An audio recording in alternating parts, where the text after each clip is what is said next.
Good morning. ಇವತ್ತು ನಾನು ಮಾಡ್ತಾಯಿದ್ದೀನಿ ಮೆಂತ್ಯ ಪಲಾವ್ ನಾನೇ ಯಾವ ಥರ ಮಾಡ್ತೀನಿ ಅಂತ ನಿಮಗೂ ತೋರಿಸ್ತೀನಿ. ನೋಡಿಬಿಟ್ಟು ನಿಮ್ಗೆ ಇಷ್ಟ ಆದರೆ ನೀವು ಮಾಡ್ಕೊಳ್ಳಿ, ಟ್ರೈ ಮಾಡಿ. ಮೊದಲಿಗೆ ನಾನು ಮೆಂತ್ಯ ಸೊಪ್ಪನ್ನ ಚೆನ್ನಾಗಿ ಸೋಸ್ಕೊತೀನಿ. ಈಗ ಮೆಂತ್ಯ ಸೊಪ್ಪನ್ನ ಸೋಸ್ಕೊಂಡು ತೊಳ್ಕೊತಾ ಇದ್ದೀನಿ ಚೆನ್ನಾಗಿ. ಮಣ್ಣೆಲ್ಲ ಇರುತ್ತೆ, ನೀವು ಚೆನ್ನಾಗಿ ಅಂಥ ಸೊಪ್ಪನ್ನ ನಾನು ಸಣ್ಣ ಕಟ್ ಮಾಡ್ಕೊತೀನಿ. ಇವಾಗ ಪಲಾವ್ ಮಾಡೋಕ್ಕೆ ಬೇಕಾಗಿರೋಂಥ ಸಾಮಗ್ರಿಗಳು: ಈರುಳ್ಳಿ, ಟೊಮೊಟೊ, ಕೊತ್ತಂಬರಿ ಮತ್ತು ಪಲಾವ್ ಎಲೆ, ಮರಾಠಿ ಮೊಗ್ಗೆಲ್ಲ ಹಾಕೋತೀನಿ. ನಾನು ಸ್ವಲ್ಪನೇ ಹಾಕೊಳ್ಳೋದು, ಜಾಸ್ತಿ ಆದರೆ ನನಗೆ ಇಷ್ಟ ಆಗೋಲ್ಲ. ಮತ್ತು ಬಟಾಣಿ, ಮೆಂತ್ಯ ಸೊಪ್ಪು, ಮತ್ತು ರುಬ್ಬಿಟ್ಕೊಂಡಿರೋಂಥ ಈರುಳ್ಳಿ, ಟೊಮೊಟೊ, ಕೊತ್ತಂಬರಿ, ಪುದೀನ ಮತ್ತು ತೆಂಗಿನಕಾಯಿ, ಚಕ್ಕೆ, ಲವಂಗ ಎಲ್ಲ ಹಾಕಿ ರುಬ್ಬಿಟ್ಕೊಂಡಿದ್ದೀನಿ. ಸ್ಪೈಸಿ ಚೆನ್ನಾಗಿ ಬರುತ್ತೆ ಅಂತ. ಈಗ ಹೇಗೆ ಮಾಡೋದು ಅಂತ ನೋಡೋಣ. ನಾನು ಸ್ವಲ್ಪ ಎಣ್ಣೆ ಹಾಕ್ಕೊಂಡಿದ್ದೀನಿ. ನಂಗೆ ಜಾಸ್ತಿ ಎಣ್ಣೆ ಇಷ್ಟ ಆಗೋಲ್ಲ, ಸ್ವಲ್ಪನೇ ಹಾಕ್ಕೊಂಡಿದ್ದೀನಿ. ನಿಮಗೆ ಇಷ್ಟ ಆದರೆ ಹಾಕ್ಕೊಬೋದು. ಮತ್ತು ಈ ಕಡೆ ನೀರು ಕಾಯ್ಲಿಕ್ಕೂ ಇಟ್ಟಿದ್ದೀನಿ, ಬೇಗ ಆಗುತ್ತೆ ನೀರು ಕಾಯ್ಲಿಕ್ಕೆ ಇಟ್ಟರೆ. ಎಣ್ಣೆ ಚೆನ್ನಾಗಿ ಕಾಯ್ದಿದೆ. ಇದಕ್ಕೆ ಸಾಸಿವೆ ಮತ್ತು ಈಗ ಮೆಣಸು, ಏಲಕ್ಕಿ ಹಾಕ್ಕೊಂಡಿದ್ದೀನಿ ನಾನು. ಆದಮೇಲೆ ಪಲಾವ್ ಸಾಮಗ್ರಿಗಳನ್ನು ಹಾಕ್ಕೊತೀನಿ.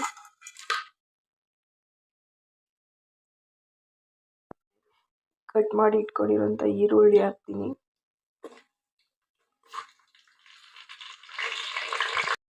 ಎಣ್ಣೆಲಿ ಚೆನ್ನಾಗಿ ಫ್ರೈ ಮಾಡ್ಕೊತೀನಿ ನಾನು. ಈರುಳ್ಳಿ ಹಾಕಿದಾದ್ಮೇಲೆ ಸ್ವಲ್ಪ ಖಾರ ಪುಡಿ ಹಾಕ್ಕೊಳ್ಳಿ, ನಿಮಗೆ ಎಷ್ಟು ಬೇಕೋ ಅಷ್ಟು, ಮತ್ತು ಧನಿಯಾ ಪುಡಿ,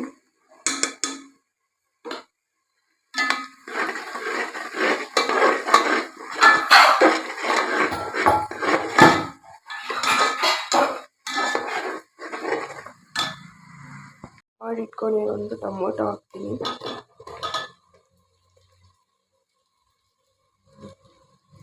ಬಟಾಣಿ ಹಾಕ್ಕೊಳ್ಳಿ. ಬಟಾಣಿ ಇಷ್ಟ ಇದ್ರೆ ಹಾಕ್ಕೊಳ್ಳಿ, ಇಲ್ಲ ಸ್ಕಿಪ್ ಮಾಡ್ಕೊಳ್ಳಿ. ಹಾಕಿದ್ರೆ ಚೆನ್ನಾಗಿರುತ್ತೆ.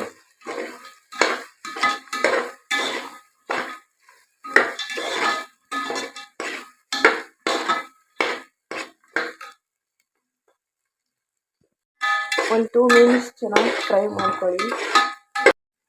ಈಗ ಕಟ್ ಮಾಡಿ ಇಟ್ಕೊಂಡಿರೋಂಥ ಮೆಂತ್ಯ ಸೊಪ್ಪು ಹಾಕ್ಕೊತೀನಿ ನಾನು.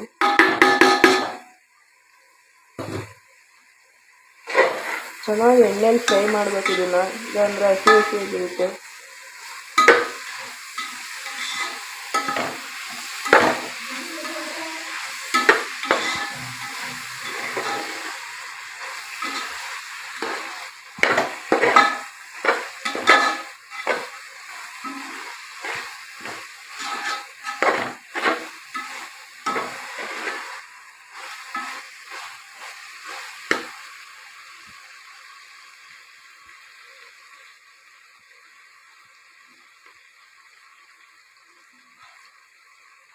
ಎಣ್ಣೆಲಿ ಚೆನ್ನಾಗಿ ಫ್ರೈ ಆಗುತ್ತಿದೆ.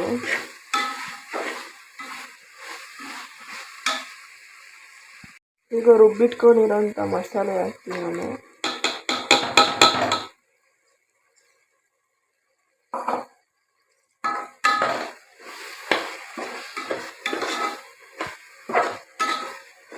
ಅರಿಶಿನ ಪುಡಿ ಹಾಕೋದಿದ್ರೆ ಹಾಕ್ಬೋದು, ನಾನು ಹಾಕಿಲ್ಲ ಇದರಲ್ಲಿ.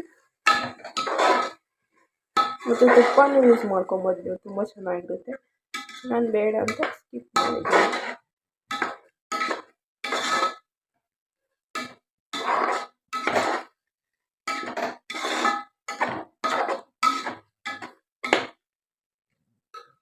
ಚೆನ್ನಾಗಿ ಇವಾಗ ಫ್ರೈ ಆಗಿ ಕುದಿಯಬೇಕು. ಅಲ್ಲಿವರೆಗೂ ಸ್ವಲ್ಪ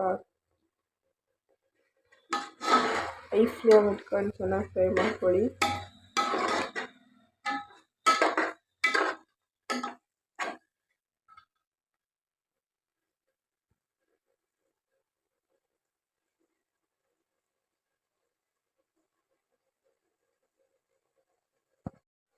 ಲಾಸ್ಟಿಗೆ ನಾನು ಕೊತ್ತಂಬರಿ ಸೊಪ್ಪು ಹಾಕ್ತೀನಿ.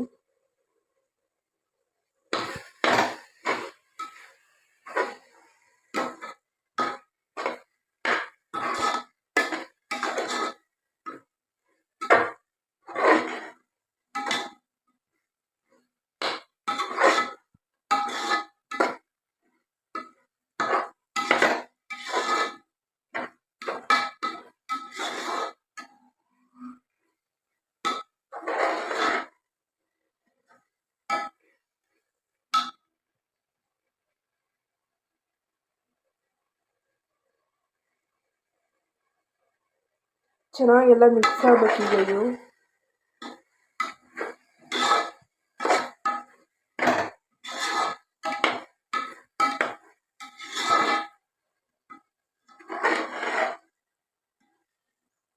ನಾನು ಡೈಲಿ ಮನೇಲಿ ಯಾವ ಥರ ಮಾಡ್ತೀನೋ ಆ ಥರ ಹೇಳ್ಕೊಂಡು ಕೊಡ್ತಾ ಇದ್ದೀನಿ.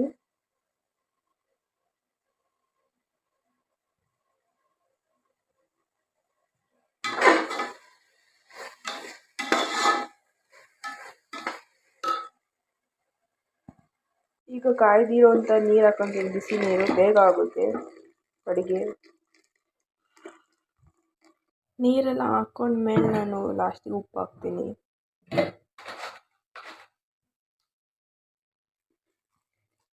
ನೀವು ನೋಡಿರಿ, ಬಿಸಿನೀರು ಕಾಯಿಸಿ ಹಾಕಿದ್ದಕ್ಕೆ ಎಷ್ಟು ಬೇಗ ಕುದಿ ಬಂದಿದೆ, ಬೇಗನೂ ಆಗುತ್ತೆ ಅಡುಗೆ. ಈಗ 1.5 ಕಪ್ ನಾನು ಅಕ್ಕಿ ಇಟ್ಕೊಂಡಿದ್ದೀನಿ, ನೀವು ಎಷ್ಟು ಬೇಕೋ ಅಷ್ಟು ಹಾಕ್ಕೊಳ್ಳಿ. ಅಕ್ಕಿ ಮತ್ತು ನೀರು ಎರಡು ಒಂದೇ ಕನ್ಸಿಸ್ಟೆನ್ಸಿ ಇದ್ದರೆ ಚೆನ್ನಾಗಿರುತ್ತೆ. ನಾನು ಈ ಥರ ಮಾಡ್ಕೊಂಡಿದ್ದೀನಿ. ನಿಮಗೆ ಉದುರಾಗಬೇಕು ಅಂದರೆ ಸ್ವಲ್ಪ ನೀರು ಕಮ್ಮಿ ಇಟ್ಕೊಳ್ಳಿ. ಫುಲ್ಲು ಸ್ವಲ್ಪ ಮೆತ್ತಗಿರಬೇಕು ಅಂದರೆ ನೀರು ಜಾಸ್ತಿ ಇಟ್ಕೊಳ್ಳಿ.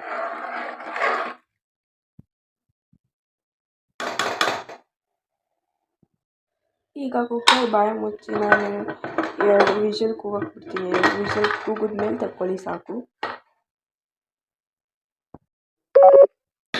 ನೀವೇ ನೋಡಿ ಎಷ್ಟು ಚೆನ್ನಾಗಿ ಬಂದಿದೆ ಅಂತ. ನೀವು ಇಷ್ಟ ಆದರೆ ಟ್ರೈ ಮಾಡಿ.